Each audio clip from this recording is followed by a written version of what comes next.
இப்போ நம்ம என்ன ஒரு கண்டென்ட் பார்க்க போகிறோம்னா, இஸ்ரேல் வெர்சஸ் ஹமாஸ் இந்த ஒரு பிரச்சனையை தாண்டி இப்போ இஸ்ரேல் வெர்சஸ் ஹிஸ்புல்லா அப்படிங்கிற ஒரு நிலைமையில வந்து நின்றுருக்கு. காரணம் என்னென்னா, இந்த ஒரு ஷியா முஸ்லீம்ஸ் வந்துட்டு பார்த்திங்கன்னா பாலஸ்தீன்லேயும் லெபனான்லேயும் வந்து இருக்கிறாங்க. இதுக்கு ஃபுல்லாக பார்த்திங்கன்னா ஒரு பேக்போனாக இருக்கிறது பார்த்திங்கன்னா ஈரான். அவர்களுக்கு தேவையான ஒரு பொருளாதாரமும் சரி, அவர்களுக்கு தேவையான மருத்துவத்திலிருந்து எல்லாமே பார்த்திங்கன்னா ஈரான்லேருந்து தான் எல்லாத்தையுமே பண்ணிகிட்டு இருக்கிறாங்க. இப்போ இந்த ஒரு விஷயம் வந்துட்டு ஏன் பெருசாக வந்து அடிபட்டு இருக்கு. அதாவது போன வருஷம் நடந்த அந்த ஒரு அக்டோபர் 7க்கு பின்னாடி நடந்த ஒரு செயல்களும் பார்த்தீங்கன்னா, இஸ்ரேல் பார்த்தீங்கன்னா இந்த ஒரு பாலஸ்தீனா நாட்டுக்குள்ளே இருக்கிற காசா பகுதியில், வெஸ்ட் பேங்க் பகுதியில் இருக்கிற பல ஆயிரக்கணக்கான மக்களை வந்துட்டு கொண்டு இருக்காங்க. இப்போ வரைக்கும் பார்த்தீங்கன்னா இதனால் ஒரு இந்த ஒரு பேப்பர் மாதிரி சொல்லியிருக்கிறாங்க. அதில் பார்த்தீங்கன்னா 41,000 பேர் வந்துட்டு இறந்தது போகிறோம் அப்படின்னு அறிவிச்சிருக்கிறாங்க இந்த பாலஸ்தீன் பகுதியில் மட்டும். இப்போ பாலஸ்தீன் பகுதிங்கிறது பார்த்தீங்கன்னா வெஸ்ட் பேங்க் காசாங்கிற ரெண்டு பகுதியில் வந்து கொண்டு இருக்குது. இதுதான் பாலஸ்தீன் இடம். முற்றிலுமே பார்த்தீங்கன்னா இடையில இருக்கிறது கூட இஸ்ரேலுங்கிற ஒரு நாடு தான் இருக்குது.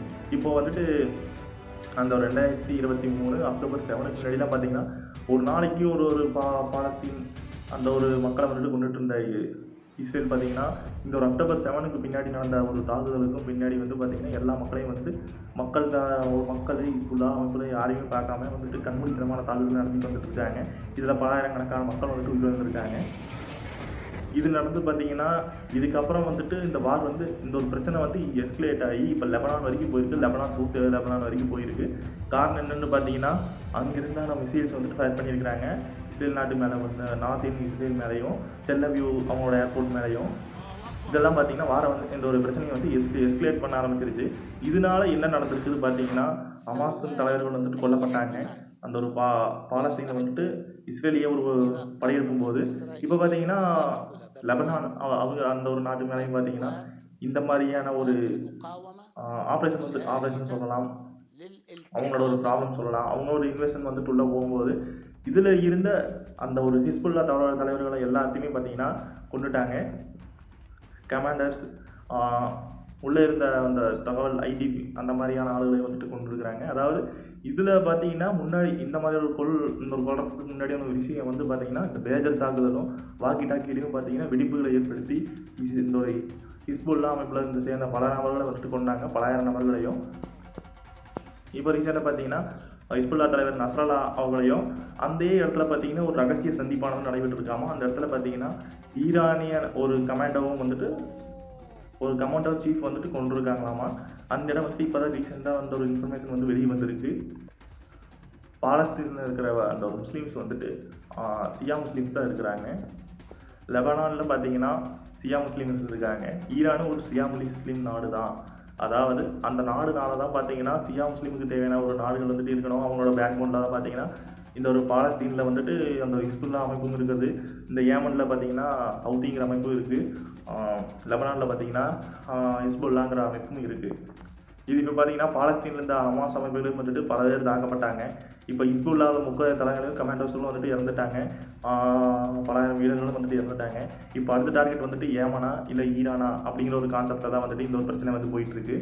இது பார்த்தாதானே ஐடிஎஃப் வந்து என்ன பண்ணியிருக்காங்கன்னா தலையில் ஊடுருவி அந்த ஒரு லெபனானோட தெற்கு பகுதியில் பார்த்தீங்கன்னா அந்த எல்லைப்புறத்தில் வந்து இஸ்ரேலிய அந்த ஒரு துருப்புகளை வந்து அதாவது இராணுவத்தில் வந்து களமிறக்கியிருக்கிறாங்க.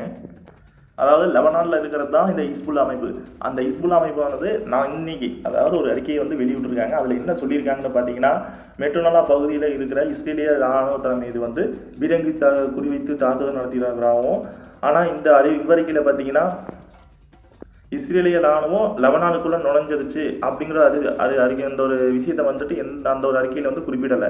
இதில் என்ன சொல்ல வராங்கன்னா, மோடுலாங்கிற பகுதியில் பார்த்தீங்கன்னா இஸ்ரேலிய துருப்பு அந்த ஒரு இராணுவத்தினர் வந்துட்டு தாக்கியிருக்கிறாங்க, பீரங்கியில் வச்சு துல்லியமாக தாக்கியிருக்கிறாங்க. ஆனால் இஸ்ரேலிய இராணுவம் வந்து இன்னும் லெபனானோட எல்லைக்குள்ளே போகலை அப்படிங்கிறது வந்து அவங்க அறிக்கையில் வந்து சொல்லியிருக்காங்க ஹிஸ்புல்லா. ஆனால் இதே தெற்கு லெபனான் பகுதியில் பார்த்தீங்கன்னா தாக்குதலை தொடங்குவதாகவும் இஸ்ரேல் வந்துட்டு நைட்டு வந்து அறிவிச்சிருக்கிறாங்கிறது ஒரு குறிப்பிடத்தக்க விஷயமா இருக்குது. இஸ்ரேல் அறிவித்தோம் இந்த ஒரு ஹிஸ்புல்லா அறிக்கையில் வந்துட்டு அது குறிப்பிடாமல் வந்துட்டு இருக்கிறது வந்துட்டு ஒரு முக்கியத்துவமாக பார்த்துட்டு இருக்கிறாங்க உலக நாடுகள். அங்கதான் ஒரு எஸ்கலேஷன் போயிட்டு இருக்குன்னா இப்போ செங்கடலையும் வந்துட்டு அது இன்னும் இன்வெஸ்ட்மெண்ட் வந்துட்டு அதிகமாகிட்டு தான் இருக்குது. அதுக்கு காரணம் பார்த்தீங்கன்னா செங்கடலில் வந்துட்டு பயன்படுத்தி கொண்டிருந்த அந்த ஒரு கப்பல், ஒரு வணிக கப்பல் தான் வந்து இந்த ஒரு ஏமன் ஹவுத்திகள் தாக்குதலில் அந்த கப்பலானது சேதம் அடைஞ்சிருக்கு. இந்த ஒரு இஸ்ரேல் ஹமாஸ் அந்த ஒரு விஷயம் வந்து பார்த்திங்கன்னா மிடில் ஈஸ்டில் ரொம்ப வந்து பேசப்படும் ஒரு விஷயமா வந்துட்டு இருக்கிறதுனால தற்போது வந்துட்டு ஹிஸ்புல்லா அந்த ஒரு செய்தியும் பார்த்திங்கன்னா மிடில் ஈஸ்டில் வந்துட்டு ஒரு பேசப்படும் ஒரு செய்தியாக இருக்குது. இதில் பார்த்திங்கன்னா இன்னும் அந்த ஒரு எதிர்பார்ப்பையும் அந்த ஒரு தாக்கம் என்ன பண்ணியிருக்குன்னா ஹவுத்திகள் ஏமனில் இருக்கிற ஹவுத்திகள் பார்த்தீங்கன்னா செங்கடலில் இருந்த வணிக கப்பல் ஒன்று மீது வந்துட்டு தாக்குதல் நடத்திட்டு இருக்காங்க. அதுதான் முதல் வணிக கப்பல் மீது வந்துட்டு தாக்குதல் நடத்திட்டு இருக்காங்க. ஹிஸ்புல்லா தலைவர் நஸ்ரல்லா அவர்களையும் பல தலைவர்களையும் வந்துட்டு கொன்ற இஸ்ரேலிய வான்வெளி தாக்குதலும் பல அமைப்புகளை சார்ந்த நபர்களை, அதாவது ஹிஸ்புல்லா ஹமாஸ் இந்த சேர்ந்த நபர்களை பார்த்தீங்கன்னா விண்ணணு சார்ந்த பொருட்கள், அதாவது இந்த பேகர் அப்புறம் அந்த வாக்கி டாக்கி இதுவே வந்துட்டு சம்மந்தப்பட்டது தான். இந்த மின்சார சம்மந்த அந்த ஒரு வெடிப்பொருட்கள் வந்துட்டு அதில் வந்துட்டு பல நபர்கள் வந்துட்டு உயிரிழந்திருந்தாங்க, பல பேரும் வந்து காயமடைஞ்சிருந்தாங்க.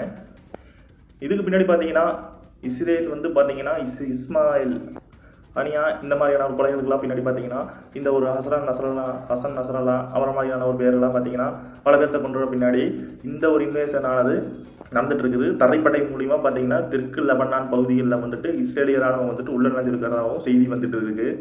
இதில் ஹூத்தி என்ன சொல்லியிருக்காங்கன்னு பார்ப்போம். திங்கட்கிழமையில இந்த இஸ்ரேலு தாக்கும் நடவடிக்கையை வந்துட்டு அதிகரிக்கும் அப்படின்னு ஹூத்தி வந்து எச்சரிச்சிருக்காங்க.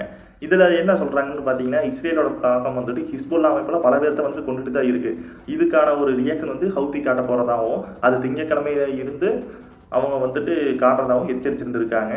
அதுக்கப்புறம் பார்த்தீங்கன்னா அந்த ஒரு ஏமன் நாட்டுக்கு மேலே பார்த்தீங்கன்னா ஒரு அமெரிக்க MQ-9 ரீப்பர் ட்ரோன் வந்து சுற்றி தள்ளியிருக்காங்க. அவர் வான்வெளியில் பறந்துட்டு இருந்த அந்த ட்ரோனை அடிக்கடி ஒரு 4-5 MQ-9 ரீப்பர் ட்ரோனை வந்துட்டு சுட்டு தள்ளியிருக்காங்க. பாக்தாவில் இருக்க அமெரிக்க தளமும் தாக்கப்பட்டிருக்குது. கத்தாயுரியா ராக்கெட்டு தாக்குதலுக்கு பிறகு 4 வெடிப்புகளும் ஏற்பட்டிருக்கு. லெபனான் எல்லையில் இருக்கிற உட்கட்டமைப்புல அழிக்க அமெரிக்கா இஸ்ரேல் இந்த ஒரு செயல்பாடுகளுக்கு ஒப்புதல் செஞ்சு வச்சிருக்காங்கன்னு அந்த ஆஸ்டின் வந்து சொல்லியிருக்காரு. இவர் யாருன்னு பார்த்தீங்கன்னா அமெரிக்க பாதுகாப்பு செயலாளர் லாய்டு ஆஸ்டின். அமெரிக்க பாதுகாப்பு செயலாளர் லாய்டு ஆஸ்டின் திங்களன்று இஸ்ரேலிய பாதுகாப்பு அமைச்சர் லாவோ கலட்டுக்கு வந்துட்டு லெபனான் உட்கட்டமைப்பு தாக்க ஆதரவு வந்துட்டு அளிச்சிருக்காரு. இஸ்ரேல் வந்துட்டு ஹிஸ்புல்லா மீது தரை வந்துட்டு தாக்குதலை வந்துட்டு நடத்திய பிறகு தெஹரான் ஆதரவு குழுவின் மீது வந்துட்டு தாக்குதலை வந்துட்டு நடத்திட்டு இருக்காங்க.